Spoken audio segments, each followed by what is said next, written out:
Hello and welcome to the next video of my LPL 2024 preview series where we're going to cover Top Esports, a team that consistently has been towards the top of the standings the last couple of years. Now keep in mind, of course, some people are going to say, well, last year they didn't get to Worlds, and that was a slight disappointment for sure. A lot of people wanted to see Rookie get to the event. Of course, Weibo went on quite a run, getting lucky through Worlds and then actually beating a couple really solid teams. One solid team to get to finals. So in the end, I guess, Top Esports just wasn't a top 4 team in China last year. In 2021, they went 22 wins, 10 losses. In 2022, 25 and 7. And then last year, 21 and 11, falling just short, like I said. And then they made a couple moves. So 3 players are out, 3 new faces in. Wayward is gone from top lane, Rookie from mid, and Mark from support. They've brought back 369 to play top lane, Cream in mid lane from OMG, and Mako, the in the argument for greatest support of all time, he's definitely in the top 5 easily. World champion, MSI champion. So from EDG, that's a big deal. So the average age of this roster is 22.6 years old, and actually when I was building it, I thought to myself, yes, we have Tian and Jackie Love on here, 2 world champions, but this has the making of the super team this year. If you really think about it, not a lot of teams made a ton of moves. I guess you could say like Ninja in Pajamas maybe. Even then, Aki, I don't consider him to be a player that I would say, oh, he's part of a super team. Where this team may be the closest thing we get to build of a super team in the LPL this past year, this past offseason. So 369, 22 years old, 125 games played. Keep in mind, a lot of this is MSI, which he won, and Worlds with JDG. And he also was on a team that had all-stars in all 5 roles, including himself.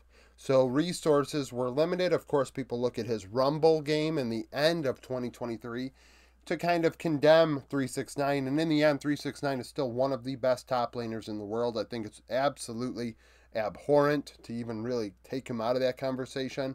4.1 KDA, 7.9 CS per minute, 55.3 KP. 19.7 gold share, 488 damage per minute, 20.7 damage share. Not getting a ton of resources. Found a way to deal damage and was very relevant in team fights. 18 champions played. Kaysante, Ornn, Renekton, 52% of his champions. A lot of people have Jax in there. Ornn was that, he played a lot of Ornn. He played a lot of Gragas, Sion. Those 3 champions, I think, are also in the top. Gragas and Sion are the next 2 highest played. He did not play carry-oriented champs. You could say, well, that's because he can't play them. Look at his Rumble game. He can play them. Rumble, maybe not. He had never played Rumble before, so throwing it out there like that was bold. But at the same time, he's more than just that facilitator top laner. But his play and team fighting is arguably the best in the world. And on this team, he can probably fill a similar role, given that Cream is not as diverse as other mids. Behind him is Qingtian. Qingtian played with top last spring, was the starter. So these stats are from spring last year at 21 years old. 36 games, 3 KDA, 7.6 CS per minute, 48.7 KP. He had some pop-off moments on the Kaysante. He arguably may have had one of the best Kaysantes off the start, but that was literally it. Everything else was suspect. Under 50 KP and under 8 CS per minute. You don't want those things to be occurring. 20.7 gold share, 460 damage per minute, 20.2 damage share, 13 champions played. And then there's Aspire, 20 years old, 110 games played, 3.9 KDA, 8.1 CS per minute, 50.9 KP, 20.5 gold share, 434 damage per minute, 15 champions played. So Aspire and Qingtian are going to be duking it out for LDL reps, I guess. Only jungler currently signed is Tian. 23 years old. Like I said, former world champion. These stats were more carry-oriented than I thought. I thought he was a little more mediocre in that respect, but he actually has some pretty good stats. 103 games played, 3.6 KDA, 5.8 CS per minute, and a 72.9 KP. I mean, that's both above average, therefore good. You know, like, alongside Cream, I wonder if he gives up a bit of that farm, or we look at the way that 369 plays, that offsets it. You know, you look at the difference here, gold share-wise, between like 369 and Ching Team, for example, it's 1%. That 1% could make it quite a difference. In CS, 19.1 gold share, 324 damage per minute, 14.3 damage share for Tian, 12 champions played, Sejuani, Wukong, Maokai, 60%. Mid lane, we have Cream, the youngest player on the roster, 20 years old. Is this going to be the moment where we finally get to see Cream take it to the next level? In my personal opinion, I think he's just like Zeka. If he was on DRX 2022, he also would have won Worlds and dominated. I think Cream is extremely similar to him. Assassin, melee, type of mid laner, not really. Like, I think Zeka, because he's in the LCKs, developed those mages a bit more, but Cream is extremely similar. 105 games played, 3.4 KDA, 8.8 CS per minute, 64 KP. 22.5 gold share, 584 damage per minute, which is 27% of OMG's damage. 15 champions played, and his champion pool kind of sums it up. Yone, Ari, Sylas, 48%. Like Yone and Sylas in your top 3 most played, and everyone would say, yeah, keep the Yone, Sylas, and even Akali out of Cream's hands, and then we go from there, in which case he played Ari and other things. So, you know, like, can he develop more champions? We'll see. That is going to be Despair's job after being OMG's coach last year, is to get Cream a wider champion pool. And if that can happen, this team can be really scary because Cream is super talented. Wang Xiao, 97 games played with Top's LDL team, 4.5 KDA, 8.5 CS per minute, 63.8 KP, 21.3 gold share, 512 damage per minute, and crazily enough, 24 champions played. I know it's Fearless Draft, but holy shit. I'm going to go with Long. I don't think it's a 10. I mean, it's a 10, but I wonder if he's trying to make it look like Long. 15 games played, 3 KDA, 8 CS per minute, below 60 KP, so clearly third string on this roster. 20.1 gold share, 468 damage per minute, 9 champions played. Jackie Love. So 23 years old, Jackie Love, of course, in that conversation of top 580 carries of the of current times. I know I watched, you know, so how LPL Fan Club had their top 5 fan voted crap and things like that, or whoever, I don't know if it's Hoopoo Fan Club. Well, it doesn't make a difference when you have fans voting on things. You can't take it for anything.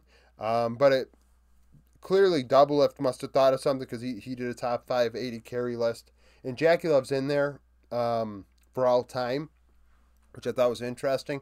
And it also is pretty telling, given that, you know, he's a player that played against everybody, right? So, you know, I think that opinion is worth more than most fans' opinions. So Jackie Love is, of course, really good, but just trying to solidify just how good he is in other pros' eyes. 103 games played, 4.3 KDA, 9.7 CS per minute, 72.7 KP. Of course, last year they fought around Jackie. That is a good idea. 24.5 gold share, 725 damage per minute, 31.7 damage share. That's very good. 14 champions played. Varus, Zaya, Lucian are his 3 most played at 46%.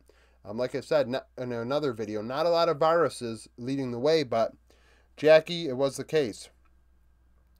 I'm going to go with JQ, 19 years old on the LDL roster, had a very good year last year. The bot lane, frankly, very good year. Maybe we're looking at a situation just how JDG's last year left between spring and summer. It could happen with Top Esports.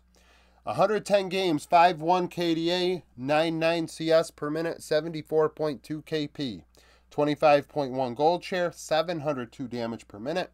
14 champions played. Very good numbers there. Mako with EDG. I thought spring he was in the conversation for MVP alongside Leave. I thought that he was excellent. Now in summer, he played with like 3 different 80 carries, ending up with Uzi, and it just didn't live up to the hype that people thought it would, as you have Mako and then a washed Uzi playing next to each other. 114 games, 3-1 KDA, 76-3 KP, 200 DPM, 19 champions played. Nautilus, Lulu, Rakan, accounting for just under 40% of those games. One of the best ever. So you have literally you could argue you have a top 5 player ever in both bot lane roles on this team. Nickett is backup, 20 years old. Like I said, that top Esports LDL pairing should be getting a look in the LPL.